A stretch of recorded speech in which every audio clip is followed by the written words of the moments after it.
두 번째 이야기들을 주고받는 상황 가운데 첫 번째로 엘리바스가 말을 하죠. 그 다음에 욥이 그에 대해서 답변한 내용입니다. 먼저 그는 친구들에게 원망을 하죠. 원망이라보다 답답한 심정을 이야기하는 것이라고 이해도 좋습니다. 친구들에게 이렇게 말합니다. 너희들은 다 재난을 주는 위로자들이구나.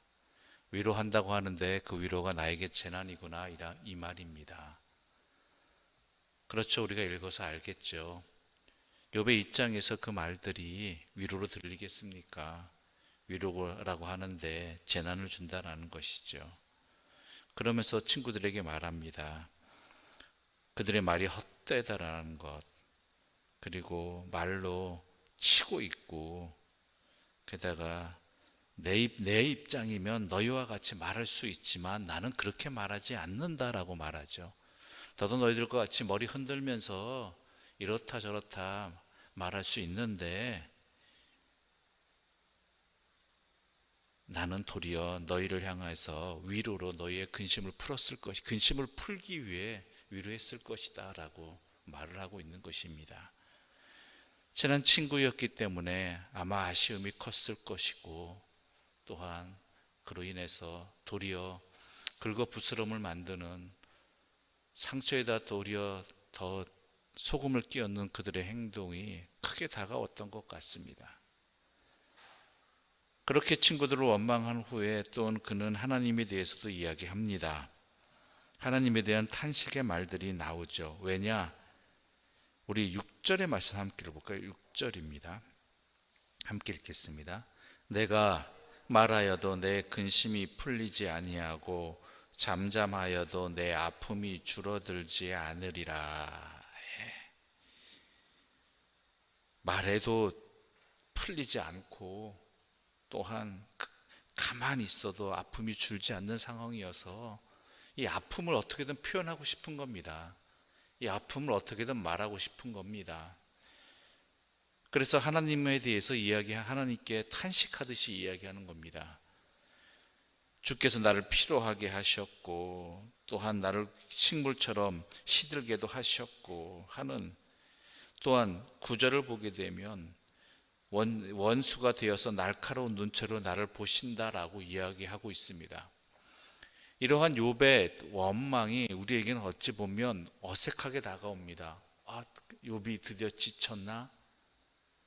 욥이 이제는 원망의 눈길로 하나님을 바라보고 하나님을 원망하고 있는가라는 생각이 드는 그런 내용들이지요.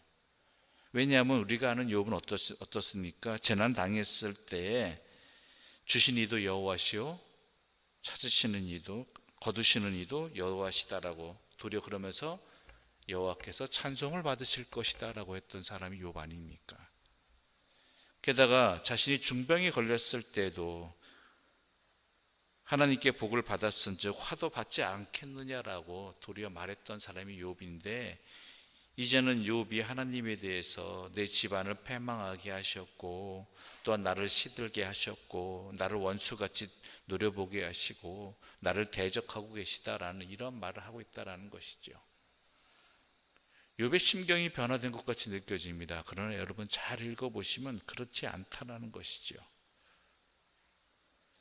왜냐하면 그는 끝에도 보면은 하나님을 또한 인정하고 있기 때문입니다. 우리 18절부터 22절까지의 말씀 함께 읽어볼게요. 18절부터 22절입니다. 땅아 내 피를 가리지 말라.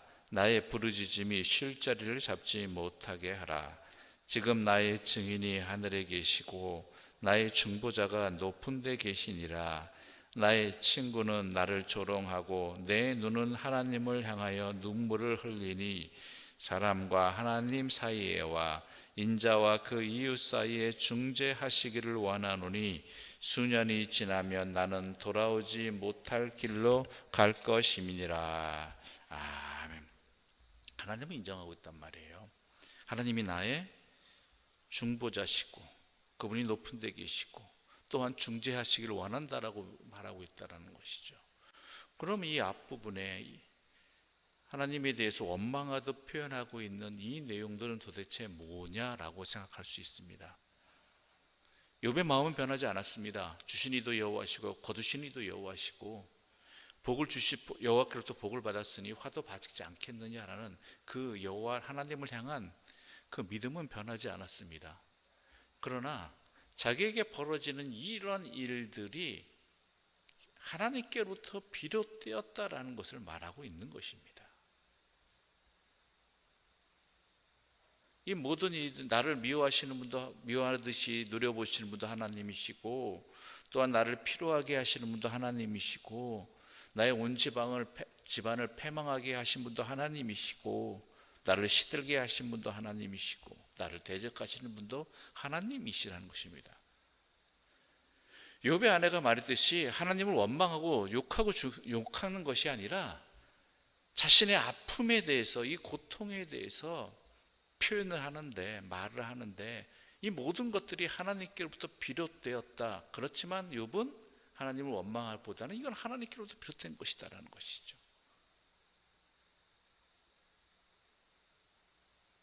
이렇게 말을 하면서 그는 자신의 처지를 객관적으로 말하고 있는 겁니다. 내 처지를 객관적으로.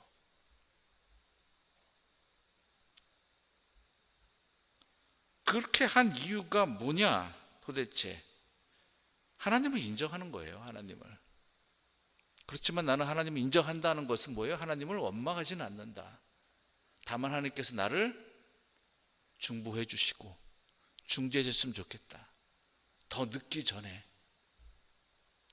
전에 하나님께로부터 비롯된 것이지만 하나님께서 또한 나를 굽어 살펴주시사 나를 중보해 주시고 중재해 주시기를 원한다. 그렇죠. 우리가 욥의 입장이라면 충분히 이럴 수 있고, 이게 아마 또한 그가 할 수 있는 최선의, 지금 현재로서는 최선의 방법일 수도 있습니다. 또한 우리가 이 모습을 보면서 깨달아야 될 것은 하나님을 인정하는 것과 그리고 하나님께 의지하는 것, 이것은 같은 마음이라는 것이죠. 우리에게 원인이 없는, 내가 잘못한 것이 아님에도 고난을 받는 경우도 있지만요, 때로는요, 내가 원인이 되어서 나 때문에 나에게 발생하는 고난과 어려움들이 있다라는 것이죠. 이것이 여호와께로부터 비롯된다는 것을 인정할 줄 알아야지, 또한 여호와께 나를 향하여 자비를 베풀어 주시기를, 나를 중보해 주시기를 구할 수 있게 된다는 것이죠. 단순히 이것이 어떠한 하나님 아닌 다른 것에 의한 것이라는 것을 생각하고 핑계 댄다면요, 하나님을 의지하지 못하게 됩니다. 하나님을 제대로 바라보지 못하면요, 내 자신의 또한 악함에 좌절하여서 하나님을 멀리하게 되는 것도 마찬가지입니다. 아담과 하와가 에덴 동산에서 범죄하였습니다. 그래서 그들은 어떻게 하죠? 하나님으로부터 숨어버렸습니다. 그때 하나님이 찾아오시죠. 어디 있느냐? 그때 그들은 뭐라고 이야기합니까? 당신이 나에게 준 이 아내 때문에, 또 하나 하와는 뭐라 그래요? 뱀 때문에. 그래요, 그럴 수 있단 말이에요. 틀린 말은 아니잖아요. 나중에 이 핑계가 어디까지 됐냐면, 그 핑계들 속에 보면 하나님을 원망하고 있다는 거예요. 하나님 때문입니다. 물론 하나님이 원인이 될 수도 있겠지만은 그렇지 않잖아요. 그렇다면은 이 현실 앞에서, 이 상황 앞에서 아담과 하와가 해야 될 것은 뭐예요? 하나님께 용서를 구하는 것, 하나님께서 회복시켜 주시기를, 이해해 주시기를, 중보해 주시고 중재해 주시기를 구하는 것이 인간이 해야 될 모습이라는 거예요. 이러한 상황이 자기 때문이라 할지라도, 자기 때문이 아니라 할지라도 결국은 우리의 운명은 하나님께 달려 있다는 것을 잊지 말아야 된다는 것이죠. 꼭 사람들은 어리석습니다. 아담과 하와와 같이 무슨 어려운 일을 당하거나 고통받는 일이 있으면요, 하나님을 떠나요. 하나님으로부터 멀어져요. 그렇죠? 내 자신도 그러하지만 우리들 주변 봐도 그렇잖아요. 같이 신앙생활하던 사람 가운데 어떤 사람이 어려움 당했다. 물론 우리의 눈에 보이는 것은 함께하는 신앙 공동체에 나오지 않는다, 연락을 끊는다는 것을 할 수 있겠지만, 다른 데서 하나님을 찾고 의지하고 있을지 모르겠지만 대부분은 그렇지 않은 경우들이 많잖아요. 하나님을 원망하고 떠나버리고 하나님부터 멀어지고 잠시 내 신앙생활을 쉬겠다고 이야기합니다. 아닙니다. 더욱더 하나님께 나아와야 되고 하나님께 간구해야 되고 하나님을 붙들어야 되는 거예요. 아담과 하와의 길이 아니라 이 모든 고난이 하나님께로부터 비롯되었다라고 하지만, 그럼에도 불구하고 하나님을 향한 마음을 놓지 아니하고 붙들고 하나님께 간구하고 있는 이 욥의 모습이 우리의 모습이 되어야 된다는 것이죠.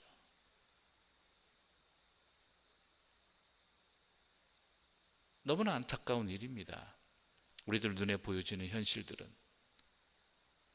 아마 저도 그 일들을 당하면 그렇게 될지는 모르겠지만 그건 아니라는 것이지요. 하나님을 피해서는 회복의 길은 없습니다.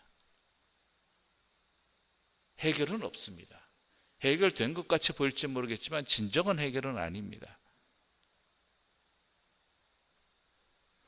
오늘 본문의 욥은 모든 것이 하나님께로 비롯되었다는 것을 말하면서 때로는 너무 고통스러워서 한탄하지만, 결국 그 하나님을 향한 마음을 주신 이도 누구시오? 하나님이시오. 거두신 이도 하나님이시다라면, 나에게 복을 주시는 분도 하나님이시고 화를 주시는 분도 하나님이시라면 내가 의지할 분은 누구시다? 하나님밖에 없다라는 것이죠. 하나님밖에 없다. 다만 간구하는 건 뭐예요? 내가 죽기 전에 해 주십시오. 나를 용서해 주시거나 아니면 회복시켜 주시거나 중보해 주시거나 중재해 주시거나. 나를 가장 사랑하시는 분은 하나님이시고, 또한 이 세상을 주관하시는 분은 오직 한 분 하나님이시다라는 것입니다. 이러하든 저러하든, 이루어주시든 안 이루어주시든 결국은 하나님밖에 없다라는 것을 놓치지 마시고 우리가 이 믿음을 붙들기를 바랍니다. 내가 설사 죄인이라 할지라도요, 고쳐주실 분은 하나님이시잖아요. 가룟 유다라 할지라도 돌이켰을 때 우리 하나님은 아마 용서해 주시고 회복시켜 주셨을 것입니다. 왜죠? 십자가에 달린, 예수님 곁에 달린 두 강도 가운데 한 강도가 그 십자가에 달릴 정도면 엄청난 죄를 저지른 거잖아요. 근데 그 자리에서 그 잠깐 죽기 직전에 회개하였잖아요. 의지했잖아요. 그때 하나님께서는, 우리 예수님께서는 어떻게 하셨죠? 내가 나와 함께 오늘 밤 낙원에 있으리라. 그 하나님이십니다. 그러므로 그 어떤 상황에서도 하나님을 의지하고 붙드는 건 절대 놓치지 마십시오. 더 가까이 가십시오. 더 함께 하십시오. 거기에 생명의 길이 있습니다. 기도드리겠습니다. 하나님 아버지, 감사합니다. 우리에게 다가오는 일들, 닥치는 상황들, 여러 가지 일들이 때로는 그것이 하나님께로부터 비롯되어지는 경우도 있고, 때로는 우리의 억울함에도 불구하고 닥치는 일일 수도 있고, 우리의 죄로 인한 것들도 있을 수 있습니다. 그러나 우리가 항상 놓치지 말아야 될 것은 여호와 하나님 한 분뿐이라는 것. 이러하든 저러하든 간에 하나님 앞에 자신을 숨기고 멀리하는 것이 아니라 하나님께 나아가야 되고 하나님을 의지해야 되고 하나님을 붙들어야 됨을 오늘 말씀을 통해서 다시 한번 확실하게 깨닫게 해주시니 감사합니다. 이것이 우리의 마음판에 새겨지게 하여 주시옵소서. 그래, 혹시나 그런 일이 닥쳤을 때 이 말씀을 기억하면서, 이 상황을 기억하면서 더욱 주님 앞에 나아가 매어 달리는, 주님을 꼭 붙들고 함께 있는 그러한 사람, 믿음의 사람이 되게 하여 주시옵소서. 예수님의 이름으로 기도드립니다. 아멘. 하늘에 계신 우리 아버지, 아버지의 이름을 거룩하게 하시며 아버지의 나라가 오게 하시며 아버지의 뜻이 하늘에서와 같이 땅에서도 이루어지게 하소서. 오늘 우리에게 일용할 양식을 주시고 우리가 우리에게 잘못한 사람을 용서하여 준 것 같이 우리 죄를 용서하여 주시고 우리를 시험에 빠지지 않게 하시고 악에서 구하소서. 나라와 권능과 영광이 영원히 아버지의 것입니다. 아멘.